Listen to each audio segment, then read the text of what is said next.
জামাতের নেতা শফিকুল ইসলাম মাসুদ সে বলেছে আমার স্ত্রী ইসলামী ব্যাংক থেকে 2,52,00,000 টাকা ঋণ নিয়েছেন। তিনি একজন চক্ষু বিশেষজ্ঞ, অত্যন্ত নিয়ম মেনেই তিনি এই হোম লোন নিয়েছেন।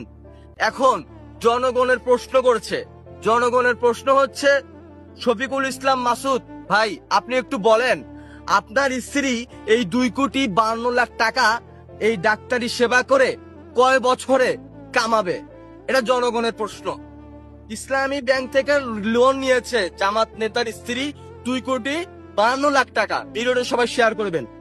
হ্যাঁ, সে বলতেছে হোম লোন যে নিয়েছে অত্যন্ত নিয়ম শৃঙ্খলা মেনেই সে নিয়েছে।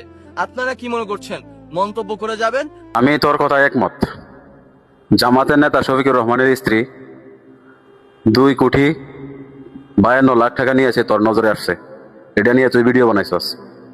তোর বাপ সালাউদ্দিন 83,000 কোটি টাকা লোন নিয়েছে ইসলামী ব্যাংক থেকে, 1,200 কোটি টাকা দিয়া ইসলামী ব্যাংকের শেয়ার কিনেছে।